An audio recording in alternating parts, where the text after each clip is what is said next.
Le damos la bienvenida de vuelta a este segundo panel de encuentro sobre el plebiscito, el escenario post-plebiscito.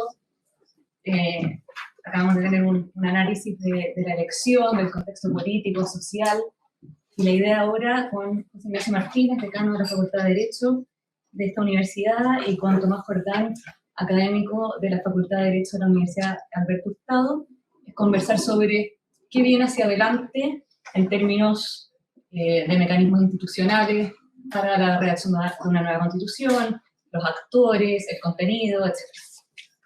Y a partir haciéndole una pregunta general sobre el proceso que se cerró, podríamos decir, este domingo con el plebiscito, este plebiscito abrumador del que hemos ya conversado. ¿Cómo evalúan, quizás primero Tomás, este proceso que intentó darle un cauce institucional al malestar que salió a la luz el 18 de octubre del 2019, con una dimensión violenta, pero también, como decía Daniel, con una dimensión pacífica, y que ahí había algo real, ¿verdad? Es verdad que no era solamente un problema constitucional, pero se intentó conducir esto mediante una vía constitucional, y por cómo se dio esta última elección, y también ya hay un cierto consenso en la clase política de que, o más que un cierto consenso, lo dijo el mismo presidente el domingo a la noche, de que el tono de la convención, el maximalismo, llevó a un resultado defectuoso que la ciudadanía rechazó tan categóricamente. ¿Cómo evalúan el proceso en términos de qué cosas se pueden sacar hacia adelante para lo que viene? Los mecanismos, hay todo un tema con la elección de los convencionales, por ejemplo, en las listas de independientes, qué papel jugó eso. Una primera evaluación de lo que hemos vivido. Muchas gracias por la invitación, encantado, la verdad. Bueno, yo le apruebo, mi parte de la apruebo, parte de aquellos que queríamos aprobar y reformar. Esa fue la carta que algunos jugamos, se perdió abrumadoramente, y eso está bien, la democracia funciona de esa manera. Los que somos ideológicamente democráticos aceptamos sin dudar ese resultado, y hay que leerlo, entender. Voy a partir un segundo más atrás, para poder llegar a la conclusión. No sé si saben, pero a mí me tocó ser asesor de la expresidenta Bachelet por todo el tema constitucional, yo soy asesor personal, y el año 2014, antes que en 2015 se iniciara el proceso frustrado de ella, nosotros tratamos de tener claro un diagnóstico sobre el problema constitucional. Y llegamos a varias conclusiones que creo yo sirven, al menos a mí me sirven para seguir mirando el proceso y lo que viene y lo que hace. Lo primero es que había una crisis de confianza muy profunda entre ciudadanía y sistema político. Yo creo que ese es un elemento que es estructural hoy día en el sistema político chileno. Hablaba Daniel sobre una nueva oportunidad de los partidos, ojalá, pero no hay que olvidar que las campañas se basan básicamente en personas independientes o líderes individuales, no en partidos políticos. Por lo tanto, aquí hay una oportunidad, y lo sigo bien y concuerdo, pero no en un escenario de triunfo de partidos políticos. Por lo tanto, los partidos han actuado bien en los momentos de crisis, pero en el momento de normalidad han actuado mal.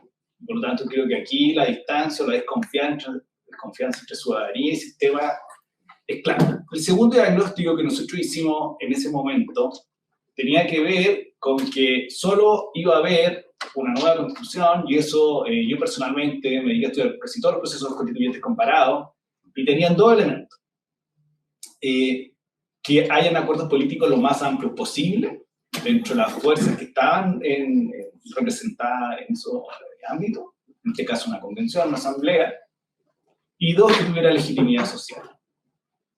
Y tres, el tercer elemento que yo tengo a la vista siempre para poder entender el proceso constituyente es que en general los consensos se logran para que se cumpla lo anterior excluyendo a los extremos. Y por tanto, los consensos políticos se logran entre aquellos actores que están dispuestos a articular la política democrática. Y la política democrática, básicamente, es la articulación de consensos de cara a solucionar problemas públicos. Y por lo tanto, excluir tus posiciones individuales por sobre ciertas posiciones colectivas. El segundo o cuarto elemento, o macro elemento que hay que tener a la vista para entender lo que pasó, es que el estallido social, al menos en los meses que vinieron, hubo un diagnóstico común que tenía que ver con la desigualdad. Es decir, no había programa de televisión académico, académicas, periodistas, analistas, que no dijera que el problema era la desigualdad. Es decir, el crecimiento, la superación de la pobreza en muchos porcentajes en Chile, pero había un problema de rechuza. Y por tanto, eso lo dijeron incluso ex-ministros de Hacienda. El ministro Valdés dice en algún momento, ¿sabe qué? Debimos ponerle más atención a esto. No lo dice solo, lo dice él. Lo dice Valdés también, o sea, una prueba de un rechazo. Entonces, con ese escenario y la crisis de la política en 2015 con el financiamiento ilegal, en que los partidos políticos llegan a cercano al margen de error, por lo tanto, perfectamente a 0% de adhesión ciudadana, si no al menos 1, o al menos 2, no sé si decirte, pero perfectamente. Entonces, el escenario para la elección de la convención es un escenario de crisis de confianza, de crisis del sistema de partido, de un diagnóstico común de desigualdad, Y se produce, hay una línea recta y paralela a la política regular entre estallido social y elección de convencionales. Y es muy sintomático cómo el 64% de las candidaturas eran independientes, de las 10 militantes que habían, y fueron electos el 64% independientes de la convención. Entonces, el resultado de hoy es consecuencia, a mi juicio, de todos esos elementos. Básicamente, el que la crisis de confianza no se resolvió, la articulación política no se resolvió. Es decir, la diferencia entre la política tradicional o la política y la lógica independiente, a mi juicio, tiene que ver con que la política tradicional, incluso lo decía antes, articula acuerdos. Esa es su función. La política democrática tiene por esencia articular acuerdos. No funciona de otra manera. La lógica de los independientes tiene por finalidad llevar al espacio público los temas que para ellos son relevantes, no articular acuerdos. Una de las características comunes de todos los procesos constituyentes comparados en Latinoamérica es el que la Constitución ha sido el espacio en que las reivindicaciones sociales se han por una crisis de la política. Pasó en Bolivia, pasó en Ecuador, pasó en Colombia, porque el sistema político no procesa adecuadamente las demandas. Y por lo tanto, cuando el sistema político no procesa adecuadamente las demandas, se producen estallidos sociales, se producen conflictos sociales, se producen procesos constituyentes, y por lo tanto las demandas ciudadanas inconclusas aparecen en el espacio público, se incorporan actores que no son los actores tradicionales, llevan esa demanda al espacio político constituyente, y por eso que nuestras constituciones latinoamericanas son altamente extensas y llenas de derechos y de demandas ciudadanas no resueltas. ¿Qué quiero decir con eso? Que si yo tuviera que decir cuál es la conclusión de lo que pasó el domingo, es que esos elementos rectores que definen una nueva constitución no se dieron. No hubo un acuerdo político amplio y obviamente no hubo legitimidad social. Y aquí me refiero a una cuestión que salió en el panel anterior, que es la necesidad de haber articulado un acuerdo político que incorporara hasta la derecha moderada. Si nosotros hubiésemos tenido un acuerdo constituyente que incorporara aquella derecha, que era Hernán Larraín liderada por un lado y Cristian Monkeberg por otro, que decían, sabe que nosotros queremos ser parte de ese acuerdo, y por lo tanto necesariamente llevaba a excluir lo que el mismo que dice, excluir un extremo para crecer hacia ese espacio de 2/3. Y eso no ocurrió. Algunos creíamos que ese pacto se podía lograr una vez aprobado el texto, como esas fuerzas son relevantes en el legislativo. Ellos deberían llevar a cabo la reforma política necesaria para ajustar ese texto a la centroizquierda, a la derecha moderada y cerrar el pacto político constituyente. Eso no se dio, la ciudadanía se expresó completamente en forma distinta, Por lo tanto, la pregunta que nos tenemos que hacer hoy día es, ¿qué queda de eso? Para el caso, el escenario, en que haya un nuevo proceso constituyente, que todo da a entender que va a ser así. Yo me quedo con dos cosas. Una que a mi juicio es más importante que la otra, porque la otra es más dudosa, ¿no? La principal, y me acordé cuando venía hacia acá, hace 10 años atrás, más o menos, había un seminario de derecho en que se discutía si los derechos sociales existían o no. Eso es lo seminario, hace 10, 11 años. Entonces, que para un grupo de juristas no existían como derechos, y para otro grupo de juristas se existían como derechos. Entonces yo creo que, si nosotros, y con esto quizás si tuviéramos que dimensionar lo que viene, me parece que la agenda de temas, no necesariamente su intensidad, la agenda de temas constituyentes ha quedado mínimamente delineada. Porque ahí hay distintas miradas sobre cada uno de los temas, pero lo voy cerrando. El Estado social y democrático, la igualdad entre mujeres y hombres, me parece que nadie hoy día puede discutir independientemente de las fórmulas. La idea de los derechos sociales como derechos, que es parte de la definición de Estado social y democrático. No puede haber un Estado social y democrático sin considerar los derechos sociales como derechos, sean constitucionales o no. La idea de una descentralización más profunda de la que hay, no sabemos la intensidad, pero esa es un elemento. Reconocer por primera vez, desde 1822, si no recuerdo, a los pueblos indígenas en el texto constitucional, la fórmula de la plurinacionalidad claramente no voló. No hubo consenso político mínimo. La pregunta es si podríamos tener una constitución de futuro sin que lo reconozca mínimamente en el texto constitucional. La democracia representativa complementada con elementos de democracia participativa directa fue de las pocas cosas no discutidas ni disputadas en el plebiscito, de camino al plebiscito. Por lo tanto, pareciera ser que a nosotros nos gusta ir a los plebiscitos, nos gusta la democracia participativa, y por lo tanto, pero hoy día no existe. Entonces, y una que voy a dejarlo como interrogación, si se rechazó el texto, ¿se rechazó el presidencialismo? Porque ese era el triunfo de la tradición constitucional chilena, era asentar el presidencialismo.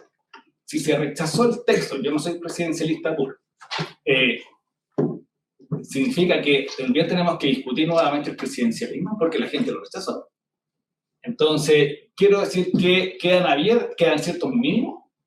Lo que no está claro, y porque vuelvo a repetir la fórmula inicial, si vamos a tener acuerdos políticos amplios con legitimidad social. Y esa es la duda que queda pendiente. José Ignacio, ¿cómo evalúas tú este proceso hasta ahora? O que sacas el límite, digamos, para lo que viene. Y te quería añadir otra pregunta a esto. ¿Cómo ves que el cambio en la correlación de fuerzas, podríamos decir políticas, después de la elección del domingo y de la alta participación, modifica los acuerdos, el modo en que se concreta el acuerdo entre los distintos actores políticos que había antes del plebiscito para continuar el proceso constituyente después? Quiero partir mi intervención haciendo una salvedad, que yo soy un simple profesor de Derecho Constitucional, con lo cual mis opiniones son bastante limitadas a lo técnico, ¿ya? Y en lo que exceda a lo técnico será más bien la opinión del ciudadano Martínez más que la del profesor Martínez. Yo creo que eso es muy importante porque para deslindar bien las cosas. En lo que dice relación con el profesor Martínez, a ver, en marzo de este año ocurrió un hecho que a lo mejor a todos se nos ha olvidado, que fue la emisión de un informe de un organismo muy importante que nadie conocía hasta febrero de este año, que se llama la Comisión de Venecia, que es un órgano encargado de velar por el fomento y el respeto del Estado de Derecho, primero en los países del Consejo de Europa, y desde 2005, porque el presidente Ricardo Lagos firmó la adhesión a países que son ajenos al Consejo de Europa. Y ese órgano emitió un informe después de haber hecho una visita en que se juntó con diversos actores. Yo pude participar porque hubo una reunión con decanos de facultades de Derecho. Y esa visita yo creo que tiene dos hitos muy relevantes. La primera es que la mesa de la convención de ese momento no se quería juntar con ellos. No querían juntarse porque decían que, y el primer mensaje es que no tenían nada que ver con gente que venía del extranjero a fiscalizarlo, en fin, ¿no? Esto es muy notable porque representaba, yo creo yo, la visión que existía en ese momento de empoderamiento total, de una especie como de soberano en plan Leviatán, en el que se sentía gran parte de los miembros de la convención. Y el segundo hito, desde luego, fue el informe. El informe tiene cuestiones que, desde el punto de vista técnico-constitucional, son imperdibles. Yo los invito a volver a leerlos porque me parece que hay una pequeña hoja de ruta acerca de lo que debería hacerse en lo que queda del proceso constituyente, que ojalá que termine pronto, por lo demás, ¿no? En primer lugar, decía, las constituciones deben ser producto de grandes acuerdos, que es lo que dice Tomás recién. Desde luego, a esa altura ya veíamos que era imposible que aquello se fuera a concretar, ¿no? Pero lo pusieron por escrito. Dijeron también que las constituciones no son planes de gobierno. Que no en otros términos más elegantes, lo estoy diciendo más en breve para no ser tan latero. No son planes de gobierno. En lo que quedó, los 388 artículos de la Constitución, es un gran plan de gobierno, que curiosamente además hace lo mismo que una parte importante de los sectores que controlaron la Convención le imputaban a la Constitución actual, que era el de ser un gran plan de gobierno. Cuestión con la cual yo estoy en absoluto desacuerdo. Yo creo que no puede ser planes de gobierno, ni esta ni ninguna otra, ¿no? Entonces yo creo que ahí ya estaba sembrado los elementos que desde el punto de vista constitucional hacían posible presagiar de que íbamos encaminados a un mal proyecto. Si a eso uno le suma después lo que ocurrió desde el punto de vista del despliegue, los juristas, miren, nosotros nos reíamos recién con Tomás porque Tomás anda sin corbata y yo con corbata. Yo duermo con corbata, ¿cierto? Para que ustedes sepan. Parece que ahora el tiempo es con corbata. Yo duermo con corbata, no me la he quitado nunca, ni me la quitaré, ¿no? O sea, probablemente iré constantemente con corbata, pero los juristas somos gente súper conservadora en el sentido académico del término. Entonces, la generación de una ley no es una cuestión que uno se la imagina haciéndosela desde una ducha. La generación de una constitución, como ustedes comprenderán, menos. Y menos aún con toda esa mise en scène que desde el día 1 se produjo. Porque, en el fondo, claro, las performances, al final, están bien para un teatro, pero no están bien para un acto republicano tan importante como lo fue, en primer lugar, la Constitución de la Convención. No lo podemos olvidar. Si fue ofensivo de la misma manera. ¿Cómo terminó todo este proceso? Terminó con ofensa a los símbolos patrios desde el día 1 hasta el sábado anterior al plebiscito. Con el himno nacional y con la bandera al final. Estoy mirando un poco como profesor. Ustedes harán los descuentos de cuándo vino como profesor y cuándo como académico, ¿eh? Pero la bandera al final no fue la convención. No, está bien, pero al final era un despliegue de... yo recuerdo el acto, ustedes se acuerdan, en Antofagasta habían como no sé cuántas banderas. Sí. La verdad es que no sabía cuál era lo importante al final. Si hubiera venido un marciano, se confundía y no sabía cuál era la bandera del país en donde se estaba realizando esto. Bueno, entonces yo creo que ahí hay algunas cuestiones que a uno le llaman la atención respecto de cuáles son los elementos que debieran conformar el humus para producir un buen texto jurídico. Porque las constituciones son en parte textos jurídicos. No son solo derechos, son también política, y por eso la política es muy importante. Pero son derechos, y en lo que tiene de derecho la generación de un texto de la manera en que se generó y al resultado al que se llegó fue en contra de todas las opiniones de expertos, incluso de expertos internacionales que nos vinieron a decir, mire, no, así no se hacen las cosas. Ahora, yo creo que, fíjense que me parece que lo que nosotros vimos durante todo este tiempo fue, durante un tiempo bastante breve, una especie como de cosecha, perdón, de siembra de esperanza, ¿verdad? De que una nueva constitución iba a resolver una parte importante de los problemas que nuestro país tiene en materia de desigualdad, de distribución de ingresos. Pero fue como una golondrina que no se ve, ¿no? Eso no duró nada, absolutamente nada. Y desde ese punto de vista, el resultado final, fíjense que es un texto que desde el punto de vista de mi disciplina, insisto, a lo que debe aspirar, que es a lograr consolidar un sistema que limite adecuadamente el poder por medio del derecho, que garantice la democracia, que garantice los derechos de las personas, es un texto que estaba lleno de particularismos, de todo tipo, lleno, plagado, al punto de que yo recuerdo una conversación que tuve muy interesante en un seminario, en que yo afirmaba, y lo sigo afirmando, de que el proyecto no garantizaba un derecho que a mí como papá, además me importa mucho, que es el derecho preferente de los padres a educar a sus hijos, conforme a las convicciones que yo quiero inculcarle a mis hijos, no las que el Estado quiera.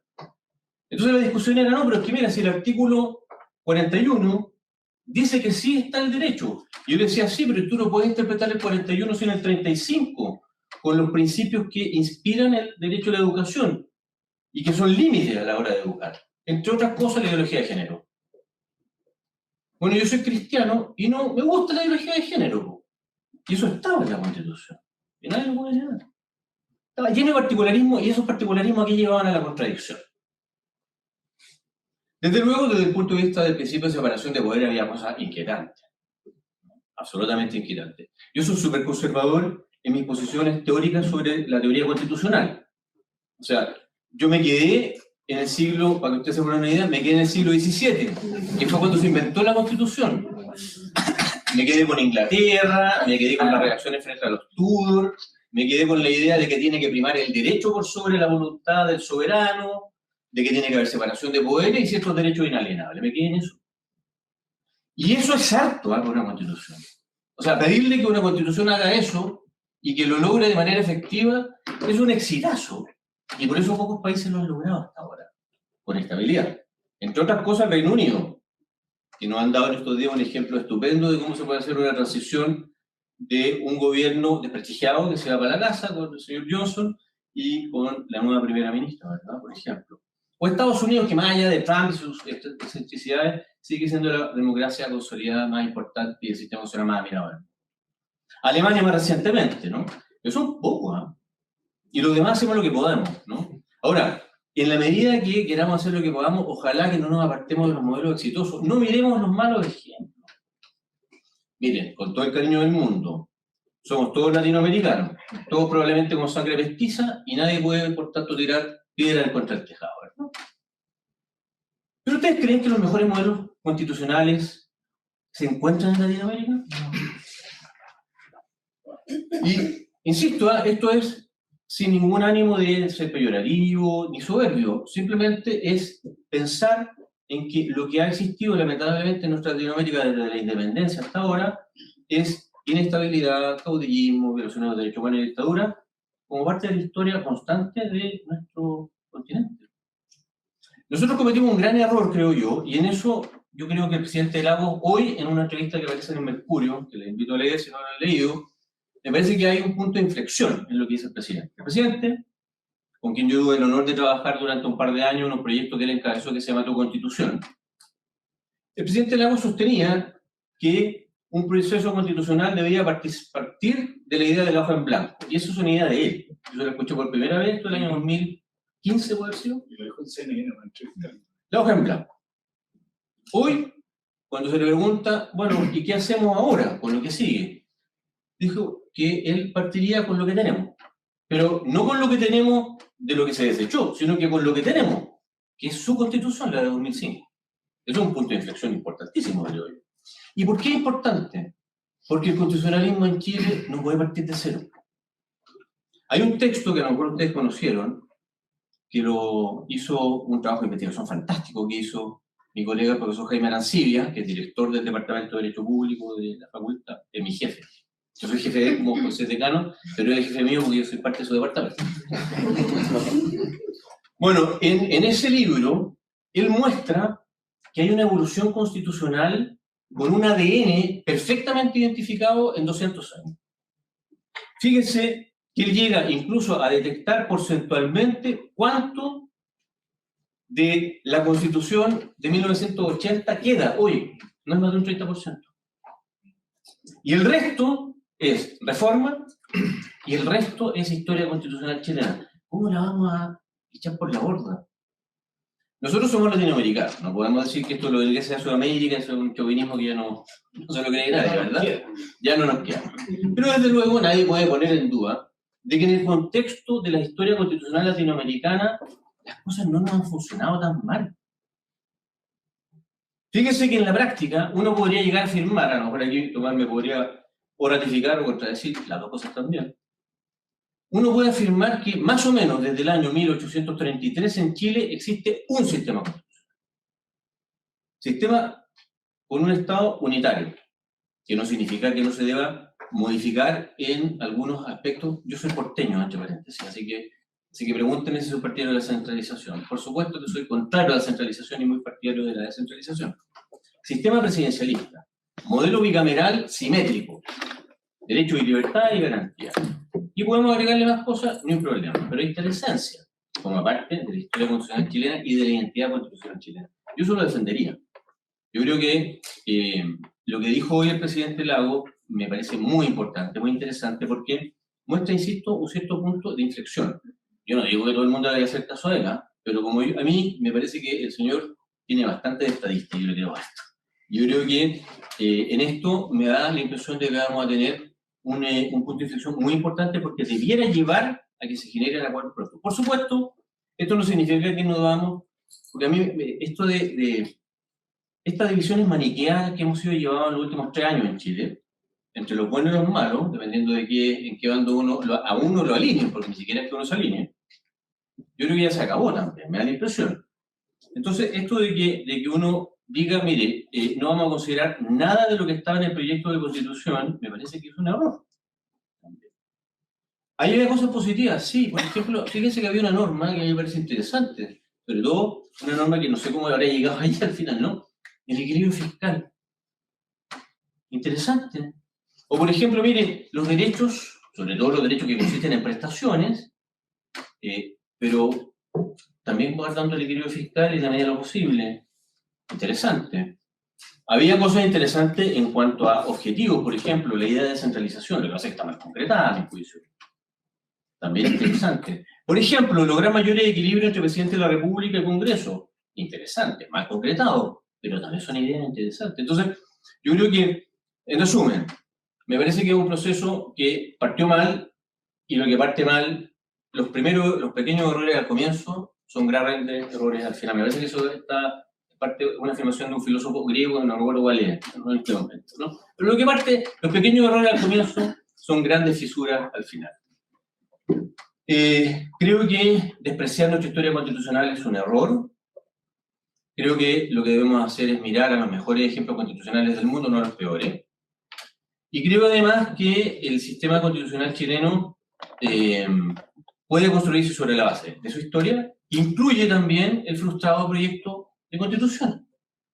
Yo creo que eso insisto, esta visión en maniquea, en que mucha gente incurrió, de pretender de que los buenos son los que están en mi posición y los malos que están en la posición contraria, es una cuestión con la que no podemos seguir porque le ha hecho muchísimo daño durante mucho tiempo a Chile. Muchas gracias, José Ignacio. ¿Puedo contar? Sí, por supuesto. 2 cosas. Una, el CEP hizo un estudio de a qué constitución se parecía el borrador, después de la afirmación de Lautaro Ríos de que era una copia de la Constitución boliviana. Y llegó a que se parecía a la de España y en segundo lugar a la de Colombia. Entonces yo creo que hay que ser justo, hay que criticar lo que hay que criticar y hay que ser justo lo que hay que ser justo.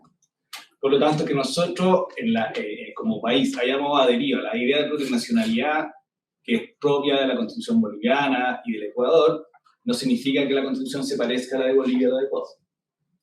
Cuando se estudia el Estado regional, se parece mucho más al Estado regional italiano o la versión atenuada del modelo español que a los de nuestros vecinos. Cuando se estudia el régimen presidencialista que quedó, no se parece a ninguno de los regímenes presidencialistas latinoamericanos, a ninguno. Cuando se estudia la paridad, no hay ninguna constitución del mundo que la disponga. Por lo tanto, es el gran aporte del proceso constituyente chileno al mundo de la paridad, que también los chilenos dijeron que no este domingo. Cuando se estudia, por lo tanto, el equilibrio entre naturaleza y desarrollo económico está expresamente dispuesto en la Constitución de Suiza. Expresamente. Se equilibrará la naturaleza con el desarrollo económico. Esa es la frase.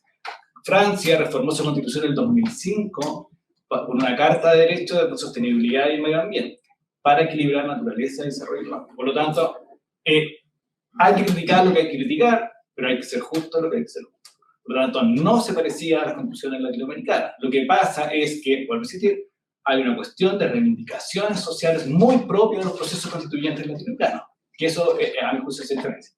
Y 2, sobre la constitución de vigente, me parece que el sistema político ha dicho todos estos días que está muerta o fallecida o algo así. Lo que yo haría, que también fue parte de la discusión en la convención, es que hay elementos de la tradición constitucional chilena que son clave para cualquier borrador de texto constitucional. Por ejemplo, la iniciativa de gasto del presidente de la República. Es claro, es parte del presidencialismo chileno, es parte. Pareciera ser parte, afirmado el domingo, el bicameralismo.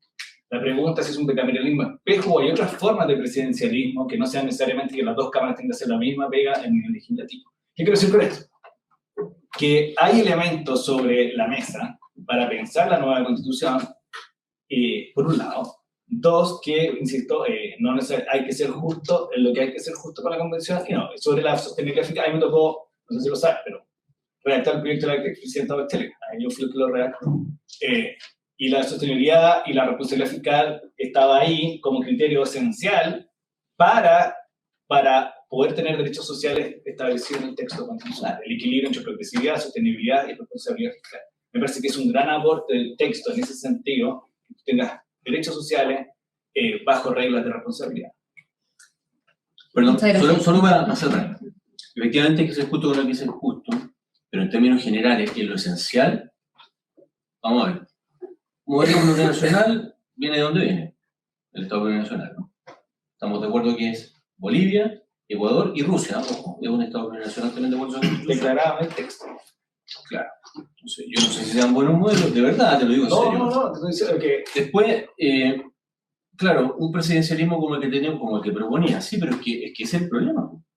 Porque presidencialismos, fíjate que presidencialismos unicamerales, porque en la práctica, a mi juicio, este bicameralismo aparente, introducía el sistema del proyecto de constitución, era tan asimétrico que en la práctica, a mi juicio, era un unicameralismo encubierto. Sí.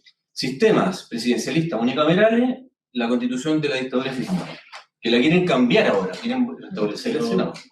Es que Costa Rica es la democracia más estable, está bien, y es unicameral. Pero te digo que... Era el proyecto de constitución aseguraba la separación de poderes con ese presidencialismo atenuado de bicameralismo. Bueno, yo creo que hay un tema bien interesante sobre el sistema político, que es a qué se le quería dar relevancia. Yo creo que hubo una tensión entre dar relevancia a la existencia de gobiernos de mayoría, por un lado, en un grupo de convencionales, sobre todo el Frente Amplio, Colectivo de la Apruebo, no neutrales, y otro grupo que tenía más claro que quería darle relevancia a los frenos y contrapesos en el sistema político. Son dos cosas que son diferentes, porque, y por lo tanto, que la democracia de mayoría podía ceder en favor del equilibrio de freno y contrapeso. ¿Y por qué lo digo? Porque al final del día, si nosotros miramos en cómo giró la discusión sobre el sistema político o presidencialismo atenuado, no giró en torno a cómo generar incentivo a la responsabilidad de los gobiernos de mayoría, sino a la disputa entre Congreso de la Diputada y Cámara de la Región respecto de cuántas atribuciones habían de cada uno para frenar y contrapesar el poder del presidente, entre comillas, y el poder de las propias cámaras. Por lo tanto, se le dio mayor relevancia a los frenos y contrapeso que a la gobernabilidad. ¿A qué refiero con gobernabilidad? A la capacidad que tienen los sistemas políticos para procesar demandas ciudadanas. Entonces, y curiosamente, porque el sistema político actual tiene un gran problema, que es que no procesa adecuada y rápidamente en el ferro en tiempo razonable las demandas ciudadanas. Lo decía Daniel hace un rato, cuando dijo el sistema político se enfocó en el cambio constitucional y no solucionó el problema del tejido social. Lo podemos ver en que el Código de Agua se demoró 14 años en su tramitación. Llevamos 8, 9 años, 10 años, según Andrés Velasco, llevamos más de 20 discutiendo el sistema de pensiones, todavía no tenemos un artículo aprobado. El Tribunal Constitucional falló en el 2011 que las CESAC deberían respetar o no vulnerar la discriminación, o sea, la inclusiva de igualdad, y todavía no hay ningún artículo sobre sistema privado de salud.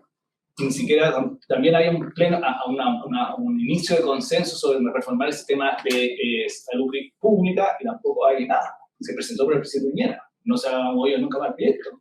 Se trata la idea de reformar la Carabineros. Ya no. Seguro que no tengo una súper buena razón ahí. Porque claramente no estoy en esa tesis de todo lo contrario. Y todavía no se puede llevar a cabo un proyecto de ley que modifique Carabineros.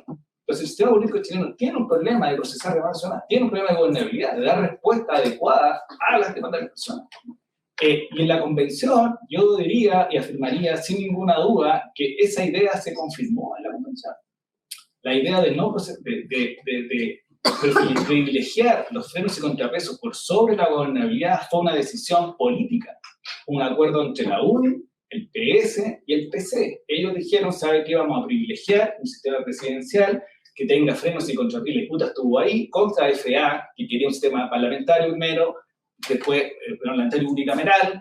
El PC, cuando pierde el unicameralismo, se va al presidencialismo puro con un vicepresidente, y por lo tanto tenían que ver con frenar y contrapesar los poderes más que establecer incentivos para que los presidentes o presidentas tuvieran una mayoría controlada.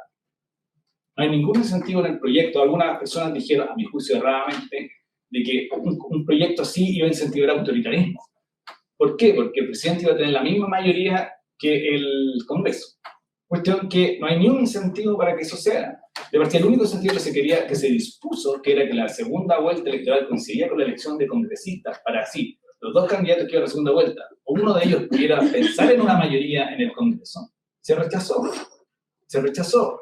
En la Cámara de la Región se elegía en el año anterior al Congreso de Diputados, por lo tanto, el presidente de la República, lo más seguro era que no tuviese mayoría en ninguna Cámara, porque además lo que ha pasado en nuestro sistema es que como la elección de diputados se realiza en la primera vuelta, los partidos fortalecen sus candidaturas presidenciales para lograr la mayor cantidad de escaños posible. Entonces, por eso van 7, 8, 9 candidatos presidenciales con listas parlamentarias. Entonces, el presidente Piñera sale electo con muchos votos, pero tiene 17 fuerzas en el Congreso y doble minoría. No tiene mayoría en ninguna Cámara. Viene 4 años después, el presidente Boric sale electo con muchos votos y tiene doble minoría en las dos cámaras. Por lo tanto, la pregunta es, ¿algún mecanismo de la propuesta constitucional disponía que el presidente de la República pudiese contar con la mayoría en alguna cámara? No, por lo tanto íbamos a tener un sistema político muy parecido a los defectos que tiene hoy día el actual, en el cual proyectos políticos son muy difíciles de procesar, los programas políticos, porque depende de la minoría del Congreso, básicamente, o sea, de la mayoría del Congreso que es tu minoría. Estoy segura que José Ignacio va a querer contestar a esto, sí. Pero déjame hacer la pregunta primero. Sí. Tengo dos temas que me gustaría plantearle en los pocos minutos que nos quedan, y si quieres ahí aprovechar en la respuesta de alguna cosa que haya hecho Tomás. Quería preguntarle primero sobre los mecanismos para el proceso en lo que continúa. Hay un consenso de la necesidad de una nueva constitución por un tema de legitimidad de la constitución vigente. Había un consenso, un cierto consenso en la clase política hasta el plebiscito de que eso convenía hacerlo con una nueva convención, me parece. No sé si eso sigue vigente ahora. ¿Cómo ves la posibilidad de hacer un plebiscito para consultar a la ciudadanía, la posibilidad de hacerlo con convención, con comisión de expertos, a través del Congreso, con una combinación de ellas? ¿Cómo es el tema de los plazos? ¿Cómo es el papel que puede jugar la reforma constitucional para empezar esta nueva parte del proceso, en rayar bien la cancha al trabajo de la convención, quizás incluir el reglamento, dado el reglamento de la convención, por ejemplo, que pueda agilizarlo? ¿Cuál piensas que es el mecanismo más idóneo desde el punto de vista de la eficacia y también desde el punto de vista de la legitimidad del proceso y del buscar a la ciudadanía? Brevemente, respecto de lo que decía Tomás hace un rato, yo pienso bastante distinto a Tomás en eso, ¿verdad? Creo que el texto tenía cuestiones francamente preocupantes, yo las manifesté en reiteradas oportunidades, preocupantes para el sistema democrático, y entendiendo de que un sistema democrático constitucional sin un adecuado sistema de freno de contrapesos, que yo creo que no existía, es un peligro, ¿verdad? Es un peligro. Probablemente en estas cuestiones, además, a mí me aflora el ciudadano también. Yo formo parte de la generación de quienes votamos en el otro gran plebiscito de la historia chilena, que es el del 88, y formo parte de la generación que votó no, y votó que no porque queríamos democracia. Entonces, yo creo que esa generación es una generación marcada por el cuidado de la democracia, y a mí me gusta cuidarla harto, así como el Principito.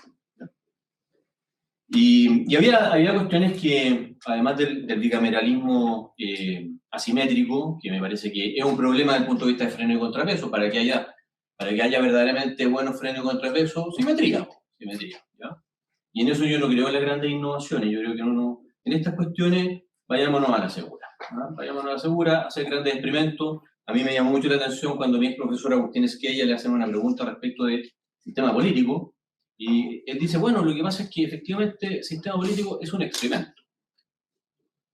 A ver, perdón, o sea, las sociedades no están compuestas de cobayas, como para que empiecen a experimentar con nosotros. Si tenemos modelos que ya han funcionado relativamente bien, ponerse ingenioso en esto me parece a mí muy peligroso. La separación de poderes también involucra a los jueces, al Poder Judicial. El sistema judicial, ¿qué quieren que les diga? No era un problema de nombre, me da lo mismo el nombre. Era el problema de un sistema judicial a cargo en cuanto a su generación, en su gestión, ascensos, remociones, de un órgano no técnico, compuesto, al menos no técnico, por su mayoría, en donde iba a tener una intervención fundamental el Congreso de los Diputados y Diputadas, que además iba a designar a los miembros del Tribunal Calificador de Elecciones. Peligroso, no me gusta. Después, desde el punto de vista de los incentivos que tenían, claro, es que no se trataba solamente de eliminar la iniciativa legislativa exclusiva del presidente de la República en materia presupuestaria, es que su reemplazo por un modelo de competencia compartida, a lo que incentivaba era, imagínense, competencia compartida en esa materia y además con un presidente que podía ser reelecto inmediatamente.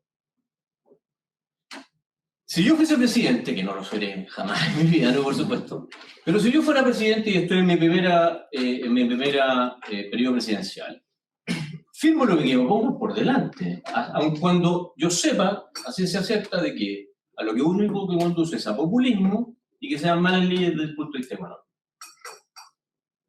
Porque la reelección es la reelección, ¿no? A menos que uno sea héroe, puede serlo también, yo no pongo en duda eso, pero los seres humanos no somos ni demonios ni ángeles, ¿no? Entonces, bueno, términos medios. Y la posibilidad de que haya una tentación ahí, y la tentación existía. Entre otras cosas, yo creo que tenía problemas complejos desde el punto de vista de lo que yo, como soy ortodoxo en esta materia, yo se lo dije hace un rato atrás, así que no me quedo tranquilo, ¿no? Soy súper ortodoxo en esta materia. Ahora, respecto de cómo seguir, bueno, yo hasta hace horas estaba más o menos con la claridad de que, bueno, primero tengo la claridad de que el proceso tiene que seguir, eso no tengo ninguna duda.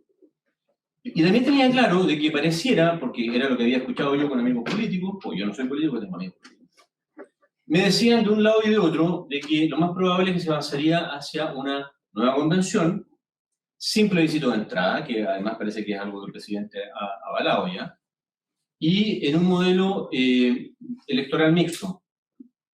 Una asamblea, desde luego, una convención más chica, de no más de 100 personas probablemente, donde una mitad se elegiría por distritos senatoriales y la otra mitad por un distrito nacional, al parecer.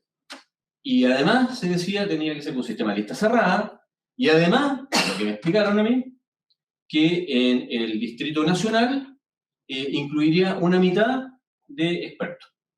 Eso es lo que a mí me dijeron, más o menos. Y parece que esto es una cuestión que está... se han dado cuenta que MasterChef ha trascendido al concurso televisivo y ahora llega a la política también, ¿no? De la política, una cocina. Me dicen que forma parte de una cocina que se ha ido articulando en el último tiempo entre los sectores, en concreto parece que entre la UDI y creo que el Partido Socialista, según me han dicho, ¿no? No sé si era verdad o no. Bueno, eso es una posibilidad. Y desde luego un plebiscito salía, o sea, eso está fuera de discusión también. Ahora, me parece que después de haber escuchado ayer una información, porque era una información de televisión, después la leí, de un canal de televisión que decía que había hecho una investigación, tampoco era para tanto una investigación, ¿no? O sea, ustedes se dan cuenta, pero una investigación que decía que el proceso constituyente desde su inicio hasta la fecha ha costado 68.000 millones de pesos. Ya, mucha plata. 18.000 millones más o menos fue lo que costó honorarios de los convencionales, que también había que pagarle, y más o menos 10.000 millones de pesos por proceso electoral. Fueron 3, plebiscito de entrada, elecciones, plebiscito de salida, más algunos otros lucas extra que hubo que gastar para el funcionamiento, 68.000 millones de pesos. Más un tiempo, o sea, porque hay un costo de plata, ¿verdad? Y el tiempo que supuso esto. Proyectémoslo esto a un nuevo proceso constituyente con convención. No vamos a tener plebiscito de entrada, o sea, son 10.000 millones de pesos menos, por lo menos, no estaríamos hablando de eso. Una convención más chica, no estaríamos hablando de los 18.000, algo de plata también. Pero vamos a tener plebiscito de salida y estamos hablando de plata igual. Y además de tiempo, porque obviamente esto implica elecciones, en fin, ¿no? Tiempo. Entonces uno, poniéndose a pensar frente a eso, y poniéndose a pensar además en lo que se decía en el panel anterior. Las instituciones republicanas están en el suelo. ¿No será un momento a lo mejor de pensar seriamente en ponerlas de pie? Independientemente de quiénes estén, porque ahora poner de pie a la presidencia de la República es más allá del presidente Boric, es poner de pie a la presidencia de la República. ¿No será también la hora de poner de pie al Congreso Nacional, que es el depositario del poder constituyente, para que a lo mejor sea él quien conduzca esta nueva etapa con expertos que lo ayuden en un plazo breve, que yo creo que se podría, y además más barato a llegar a buen puerto? Entre otras cosas porque tengo la impresión también de que en estos momentos ya está claro de que la constitución que tendremos, probablemente, por las mejoras que haya que tener, no va a ser una constitución maximalista. No va a ser una constitución en que vamos a tener que meter muchas cuestiones en las que no estamos de acuerdo con Forsyth. Probablemente va a ser una constitución breve, muy fuerte en aquello en lo que tenemos que estar de acuerdo, y que la podemos sacar rápido. Entonces, lo planteo como duda. En este momento no sé. O sea, yo tenía mucha seguridad, incluso el otro día escribí una columna con este tema. Así que ustedes no digan, nadie cambia de opinión, porque si no, me matan la columna y nadie más la valera. Pero me parece que hay que pensárselo, porque en estas cuestiones, estas no son verdades de fe, por lo menos. Entonces...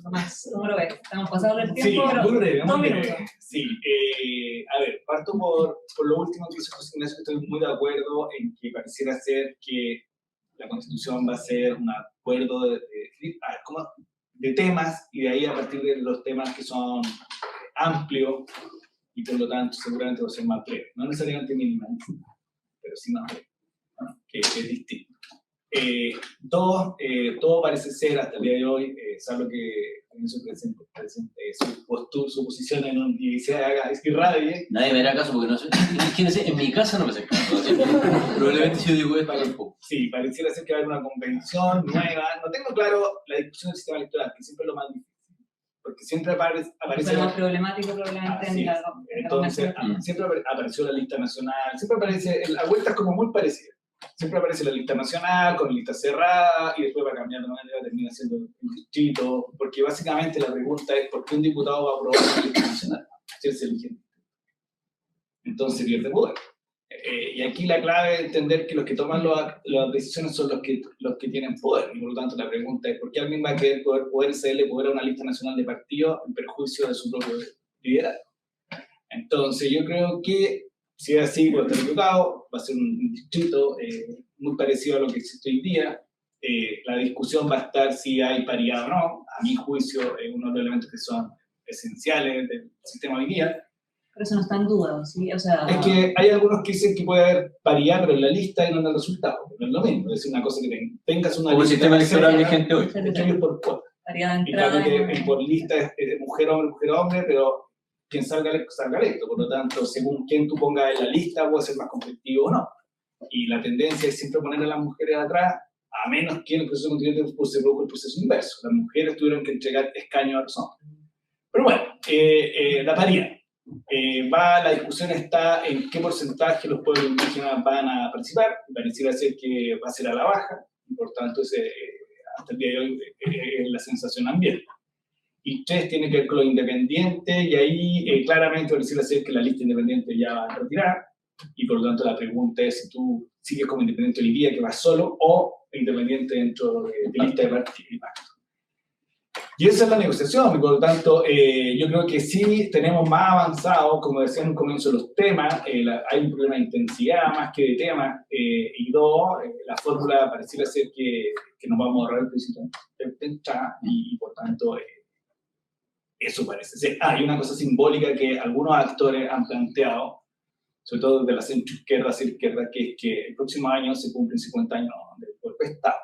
Por lo tanto, la idea es tener un texto, no sé si es necesariamente plebiscitado, pero sí aprobado antes de esa fecha. Entonces, hay plazo acotado. Entonces tienes que apoyar mi posición. La reforma del presidente Lago se votó 5 años, así que vamos a estar en el Congreso. Bueno, es la forma más lenta de procesar una. Eso, muchas gracias por... Muchísimas gracias a nuestros dos invitados, Tomás Jordán y José Luis Martínez. Ha sido muy interesante la conversación y ya sabremos cómo se da en la realidad este proceso. Esperemos que luego, el tema del tiempo urge a todos, ¿verdad? Muchas gracias a todos por participar.